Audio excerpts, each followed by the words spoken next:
Portugal está morto, ou segundo empresários estrangeiros que pretendem investir em Portugal, Portugal is officially dead. They got rid of the golden visa by real estate investment. em causa está a ameaça do governo em acabar com os famosos vistos gold e também pôr fim ao regime residente não habitual, o famoso RNH, que é um benefício fiscal exclusivo para novos estrangeiros ou portugueses que retornaram da sua imigração. Mas para os investidores e imigrantes que estão dispostos a gastar as suas economias numa fase final de suas vidas aqui em Portugal, o governo está a falhar, podemos imaginar que para nós portugueses está ainda mais difícil. Desde o aumento de pessoas a viverem nas ruas, até jovens não terem condições de sair de casa dos pais, até mesmo depois de licenciados e com trabalho. Para piorar a situação, trabalhadores com baixos salários e arrendamentos cada vez mais altos, e até idosos ameaçados pelos senhorios com ordem de despejo, são a cereja no topo do bolo. Mas como chegámos até aqui? Serão os vistos gold e o estatuto RNH o principal problema? Sabe o que são os tão falados Airbnbs e qual o seu efeito no mercado imobiliário? E de que formas poderemos resolver este problema o mais rapidamente possível? Ao longo deste vídeo, descubra o motivo do aquecimento do mercado imobiliário, que deixa descontente tanto investidores estrangeiros, imigrantes, jovens licenciados, trabalhadores de todas as classes e até séniores que se sentem desprotegidos pela lei.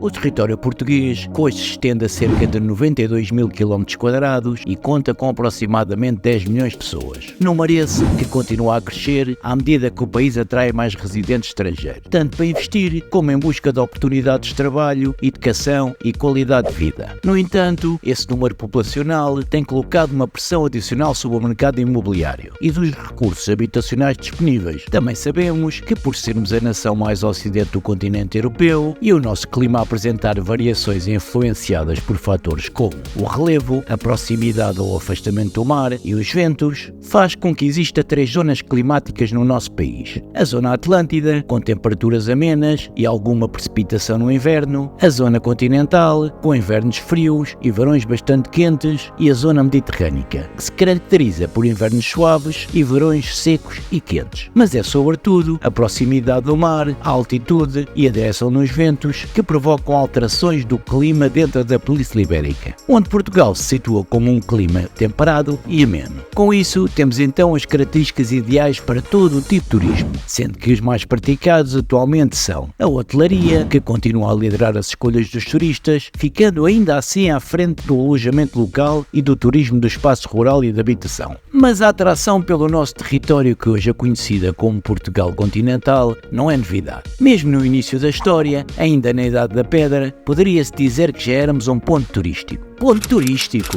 Idade da Pedra?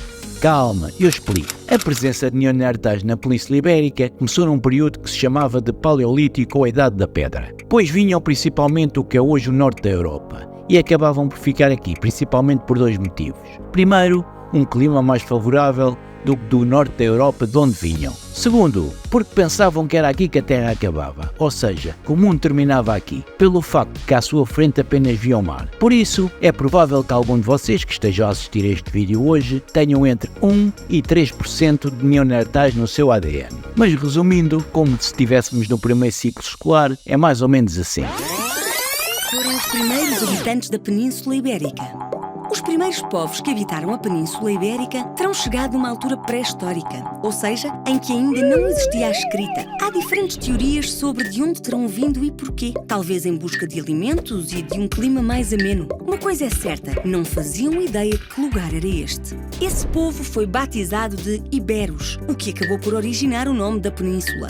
Mas, se pensas que os iberos foram os únicos habitantes, estás muito enganado. A estes juntaram-se os celtas, um povo da Europa Central que trouxe novas formas de trabalhar o ouro e o ferro. Juntos, formaram os celtiberos, que se dividiram em várias tribos. A mais conhecida era os lusitanos. Mas calma, que ainda há mais. Depois dos celtas, chegaram os fenícios, os gregos e os cartagineses, que criaram rotas marítimas para trocar produtos. Os fenícios inventaram o alfabeto. Os gregos foram os primeiros a usar a moeda e os cartagineses aprenderam a conservar alimentos através do sal. Estás a seguir tudo? Depois disto vieram as guerras, que duraram séculos. Primeiro foram os romanos que invadiram a península. Depois vieram os visigodos que os expulsaram e, no ano de 711, os muçulmanos que conquistaram quase toda a península e ficaram 500 anos a controlar o território. Foram finalmente afastados pelos cristãos e assim nasceram os novos reinos Leão, Castela, Navarra e Aragão, que mais tarde deram origem a 2 países, Portugal e Espanha, que agora formam a Península Ibérica como a conhece.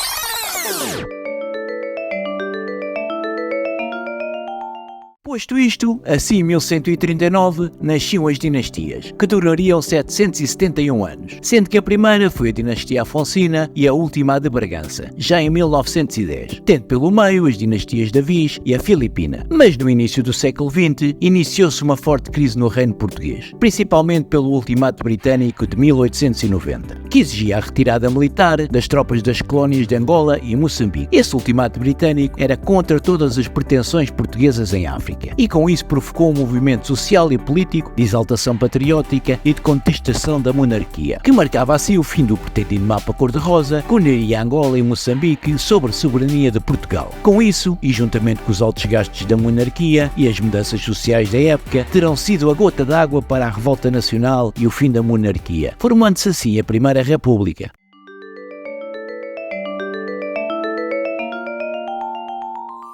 Então, tal como sabemos hoje, o 5 de outubro é comemorado como feriado nacional em Portugal graças à implantação da República. Ou seja, foi nessa data que o país deixou de ser uma monarquia para se transformar numa república, deixando de haver reis e era o povo que passava a votar para eleger um presidente. Essa mudança foi preparada durante vários anos, mas só em 1910 é que aconteceu, sendo o último rei obrigado a vestir de Portugal para a Inglaterra. Mas a Primeira República também foi marcada por uma intensa instabilidade política, social e económica, tendo 9 presidentes num período de apenas 16 anos, e continuando assim com uma grande dificuldade em manter as colónias africanas. A isso, juntava-se a inflação com impostos altos e déficits fiscais cada vez maiores. Isso fez com que a Primeira República chegasse ao fim em 1926, através de um golpe militar, instalando-se assim a chamada Segunda República, ou Estado Novo, ou por muitos conhecida como ditadura militar, onde foi liderada por vários nomes que já deves ter ouvido falar ou identificada em nomes de placas de ruas ou avenidas, como por exemplo Manuel de Oliveira Gomes da Costa, ou talvez o mais conhecido do regime na época, António Oscar de Fragoso Carmona, que já tinha sido uma peça-chave na transição do governo do Estado Novo. Até que por volta dos anos 30, primeiro como presidente interino e depois como presidente do Conselho, após a morte de Oscar Carmona, eis que... Quem é? Agora, senhores espectadores, a palavra do senhor presidente do Conselho, professor Dr. Oliveira de Salazar. Sendo assim, António de Oliveira Salazar chega ao poder em 1932. No início, ganhou notoriedade por conseguir estabilizar a inflação e as contas públicas, além de avanços muito significativos no setor industrial do país, mantendo sempre uma característica cooperativa, e com isso fazendo com que algumas empresas privadas desenvolvessem e dominassem os meios de produção, enquanto o Estado regulava preços e salários, além de fazer melhoramentos em fábricas e seus equipamentos, levando assim, nos anos 60, a excelentes resultados económicos, com crescimentos de 7% ao ano. É claro que nem tudo foram rosas, mas o intuito deste vídeo não é falar sobre a ditadura salazarista, mas sim sobre a crise da habitação. E vocês devem estar a perguntar o que o Salazar tem a ver com a atual situação no ramo imobiliário. Calma, que tudo vai começar a fazer sentido. Então, para isso, eu vou deixar Fernando Santos, ex-bastonário da Ordem dos Engenheiros, explicar para ficarmos a perceber a história. Se olharmos para o passado, isto é recorrente, nós poderemos dizer que nós em 70, voltando só a perceber a história... 1970, Portugal tinha, produzia por ano cerca de 32, 33 mil fogos. E metade da produção era para arrendamento. Porque na altura, como não havia segurança social, as pessoas faziam poupanças, aplicavam em casas que arrendavam, que era a sua reforma. Portanto, era um modelo que estava constituído. E como não havia inflação, as coisas mantinham-se mesmo com as rendas congeladas. Quando, em 74, se vem repetir o que o anterior Salazar fez, que foi o congelamento das rendas em Lisboa e Porto, a todo o país. Se a inflação fosse zero ou próximo disso, não havia problema nenhum, mas com taxas de inflação que vieram até 1990, acima dos 20%, 20-25%, ao fim de 10 anos o dinheiro valia metade, no mínimo.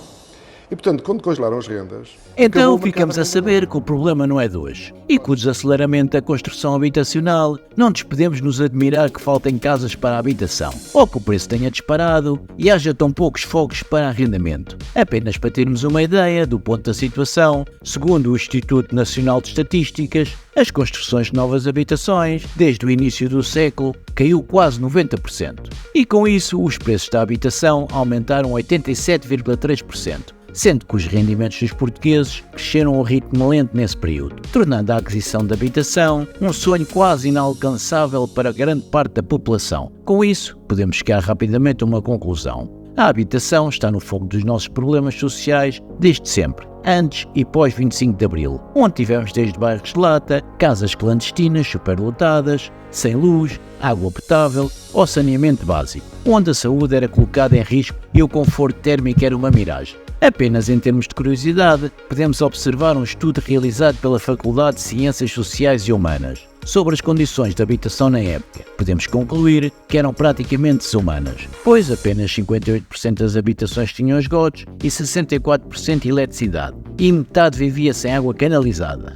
Mas na atualidade, quais são os problemas? E qual será a solução? Pois, para percebermos a crise na habitação, nos dias de hoje, supondo que possa estar a assistir a este vídeo em 2024, teremos que recuar cerca de 15 anos. Mais concretamente, à grande crise de 2008, onde Portugal passou do destino dos sonhos para um pesadelo imobiliário. Sabemos também que Portugal foi um dos países da Europa que mais foi atingido pela crise económica, juntamente com a recessão, que já decorria por causa do nosso baixo crescimento e do endividamento devido à crise do subprime. Teve ainda que resgatar alguns bancos, trazendo assim mais um fator de desestabilização. Foi então, mais uma vez...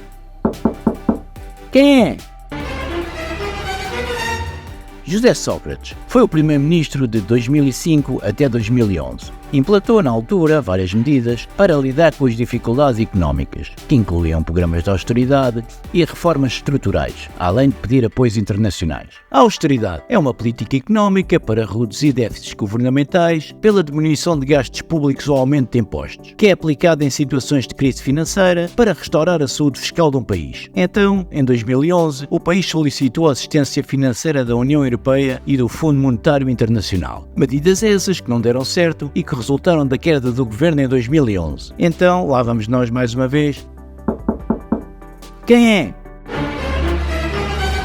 Quando estávamos à beira da falência, Portugal solicitou aos órgãos internacionais 78 mil milhões de euros para a sua recuperação, mas o empréstimo apenas ia ser autorizado sob a condição que o país implementasse mais medidas de austeridade. Mas afinal, quem chamou a Troika em 2011? Sócrates ou Passos Coelho? Na realidade, o PSD de Passos Coelho foi quem solicitou oficialmente e defendeu a vinda da Troika. Mas quem acionou formalmente o empréstimo internacional foi, como não poderia deixar de ser, o atual governo em funções. Na altura, o PS. A Troika, composta pelo FMI, BCE e Comissão Europeia, foi formalmente abordada por carta pelo governo português a 6 de abril de 2011. Nessa altura, o chefe do executivo demissionário era José Sócrates do PS. Pedro Passos Coelho e o PSD, na altura, eram oposição, mas sempre tiveram um papel ativo na convocação da Troika. A 31 de março de 2011, quando Sócrates ainda rejeitava o pedido do empréstimo, Pedro Passos Coelho assinou uma carta oficial do PSD que escreveu com Miguel Macedo e que foi entregue pelos serviços de protocolo defendendo o pedido de resgate. Como consequência, o novo governo de Passos Coelho reduziu postos de trabalho e ordenados do setor público, assim como também mexeu nas reformas e aumentou os impostos. E ainda implantou mais medidas além daquelas que foram defendidas pela União Europeia, que deram a Portugal, na altura, a fama de bom aluno da austeridade europeia. Como estratégia, o governo, para incentivar a economia e pagar a dívida do empréstimo, ofereceu incentivos fiscais para fundos de investimento imobiliário, como por exemplo exemplo, a quem investisse na reabilitação urbana e acesso ao Golden Visa a cidadãos estrangeiros. O Golden Visa, que é um visto de residência para investidores estrangeiros que compram um imóvel de valor superior a 500 mil euros e que permanecem no país num período superior a 183 dias por ano, além de terem outros benefícios fiscais reduzidos, com o objetivo de atrair investidores e profissionais qualificados para o nosso país, especialmente no momento em que o país precisava de se recuperar da crise financeira, incentivando assim uma imigração mais qualificada para o investimento em áreas-chave da nossa economia. Outra parte do programa, conhecida como residentes não habituais, oferece isenções fiscais para rendas e pensões de origem estrangeira. Mas apesar de muito capital ter sido injetado na economia portuguesa, com a vinda desses investidores estrangeiros, as políticas de austeridade também levaram a população do país a inúmeros impactos sociais, pois o desemprego continuava a subir e atingiu 18% em 2013, tal como a pobreza que atingia 20% da população portuguesa, números esses nunca antes vistos por cá.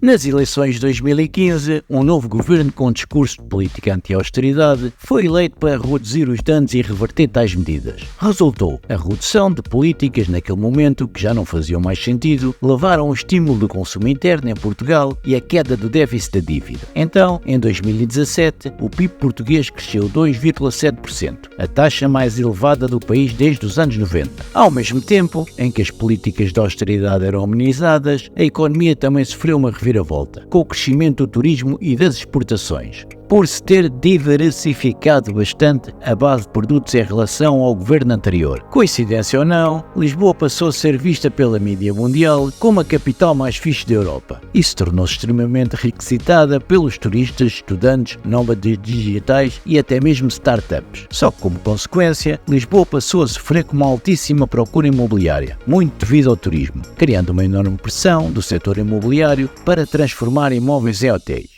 e arrendamentos com contratos cada vez mais curtos, devido à atratividade de novas plataformas digitais, como por exemplo o Airbnb. Acrescentando a isso, imigrantes também eram atraídos para cá devido ao custo de vida, que era considerado um dos mais baixos da Europa Ocidental. Com um clima agradável e cultura acolhedora, o país se tornou o sonho de todos aqueles que procuravam por uma qualidade de vida mais acessível. Também se podendo usufruir de restaurantes com refeições de apenas 15 euros para 2 pessoas e transportes públicos baratos. Mas enquanto a partida, os arrendamentos mais baratos de imóveis pequenos ficam perto dos 1000 euros por mês, nas grandes cidades, e 750 nas mais pequenas. Só desde 2022 para a atualidade, houve uma subida de cerca de 50%. E pelo facto da maioria dos países próximos também usarem o euro, tanto para investir em Portugal quanto para viajar, se torna muito mais fácil. O que também é relativamente fácil para o americano que usa o dólar, que é uma moeda forte e estável, e mesmo ficando em outro continente, o poder de compra é bastante alto. Mas e os portugueses? Como ficam nessa história?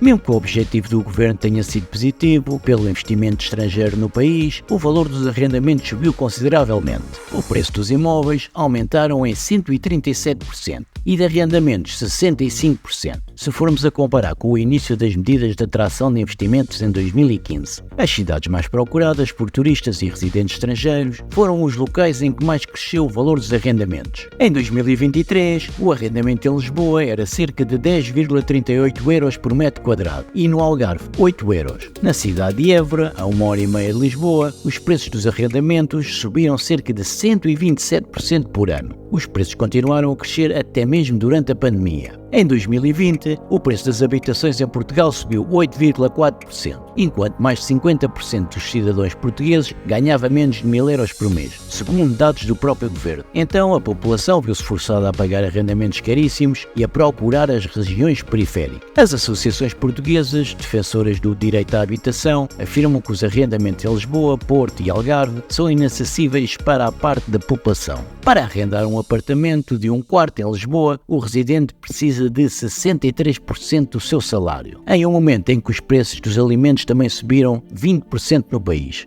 Mas qual a razão disto tudo? Mais construção de casas será a solução? Portugal tem mais de 720 mil casas vazias ou abandonadas. Somente na zona de Lisboa, com os seus 18 municípios, o número de habitações vazias é de 160 mil, mas afirmam que não existe oferta, o que é mentira, porque na realidade existe 9 mil pessoas a viver nas ruas em Portugal, o que daria uma média de 80 casas vazias para cada pessoa sem casa. Somente em Lisboa estão 160 mil casas abandonadas. Essas casas apenas existem, mas sem gerar qualquer renda nem mesmo para a sua manutenção. Com isso ficou relativamente comum que pessoas mesmo empregadas vivam em barracas ou em quartos divididos com pessoas desconhecidas, como por exemplo na Quinta dos Ingleses, uma área florestal próxima de Lisboa, onde mais de 40 barracas foram construídas pela própria população. Em 2018 eram 6.044 pessoas sem teto e em 2020 esse número subiu para 10.773 pessoas. E mesmo quem trabalha tem imensas dificuldades para pagar a renda. Portugal possui apenas 2% de alojamentos públicos e essa é uma das menores taxas da Europa. Países como França, Holanda e Áustria têm uma taxa de 30%. Essa situação tem gerado desde novembro de 2022 inúmeros protestos e manifestações. Trabalhadores, movimentos sociais e sindicatos têm ido às ruas lutar pelo direito à casa. Em abril de 2023, o movimento Casa é um Direito, com o apoio da Ação Europeia do Direito à Moradia e mais 15 grupos de ativistas pelo direito à habitação, reuniram mais de 30 mil pessoas nas ruas de Lisboa e se estendeu para Braga, Porto e outras cidades do país. O mesmo aconteceu em setembro de 2023, quando habitantes de Lisboa e mais 20 cidades portuguesas foram às ruas pressionar o governo por medidas eficazes contra a alta dos preços. Com os protestos, o governo foi forçado a anunciar medidas e finalmente acabou com o Golden Visa. Mas será o suficiente? Depois de vários protestos, o governo anunciou um pacote de medidas de 900 milhões de euros para lidar com a crise imobiliária no país. Uma das principais medidas do primeiro-ministro António Costa foi a proibição de novas licenças para os Airbnbs e outras modalidades de arrendamento de curto prazo, além de pôr fim ao Golden Visa. Ao anunciar o fim desta última medida, António Costa diz que este tipo de isenção fiscal já não se justificava. Outra medida anunciada pelo governo foi a implantação de um mecanismo para regular os aumentos dos arrendamentos em 2% e oferecer incentivos fiscais aos proprietários que transformassem suas propriedades turísticas em casas para arrendamentos. Então as novas licenças para Airbnbs estavam a partir daquele momento proibidas de serem validadas. Apenas seria possível para áreas rurais menos povoadas. Quanto aos imóveis inabitados, o governo prometeu alugar essas casas por um período de 5 anos e colocá-las no mercado para arrendamento. Porém, quando essas medidas foram anunciadas, foram vistas pela população e até mesmo por especialistas como mínimas e tardias. Há 10 anos atrás podia ter um efeito interessante, mas agora que Lisboa tem um arrendamento médio de 2.000 euros, pergunto-me se fará alguma diferença na vida das pessoas. Então, com o fim do Golden Visa, as vendas desaceleraram, mas a procura continua maior que a oferta. Estrangeiros continuam atraídos pelo clima e os preços dos imóveis são metade do que nas cidades como Paris e Zurique, por exemplo. As medidas foram altamente criticadas também por beneficiar proprietários e transferir dinheiro do Estado para os bolsos privados, com a decisão do governo em subarrendar propriedades abandonadas e de oferecer isenções fiscais aos que vendessem suas propriedades ao Estado. Um ano após as medidas, a situação só parece piorar. Com o aumento das taxas de juros do Banco Central Europeu, os proprietários que recorreram a empréstimos para pagar seus imóveis têm uma taxa maior a pagar, pois os preços subiram 12% ao longo do ano 2023. A imposição máxima de 2% no aumento do arrendamento, que deveria beneficiar o inquilino, apenas o prejudicou, como já era possível de se prever. Sempre que interfere nas decisões casuais de compra e venda, o governo atrapalha. Ao invés de diminuir o preço dos arrendamentos, o contrário aconteceu. Os proprietários preferiram encerrar seus contratos vigentes para dar início a novos, com valores muito acima dos anteriores. Uma das pesquisas realizadas pela Imovendo, com 14.749 compradores, proprietários e consultores imobiliários, realizada no início de 2024, revela que apenas 10% dos entrevistados acreditam que as medidas beneficiaram o setor imobiliário em Portugal, pela desaceleração da procura, ocasionada pela alta taxa de juros e inflação do país. Porém, a diminuição da procura não quer dizer necessariamente a queda do preço, explicam os especialistas. O preço não deve cair por causa do grande desequilíbrio que ainda existe entre a oferta e a procura. Dados previsórios apontam que o ano 2024 fecha com 20% a menos no número de casas vendidas que no ano passado. Então, em termos de longo prazo, Portugal tem ainda muitos desafios para enfrentar. E quais as soluções o governo poderia apresentar?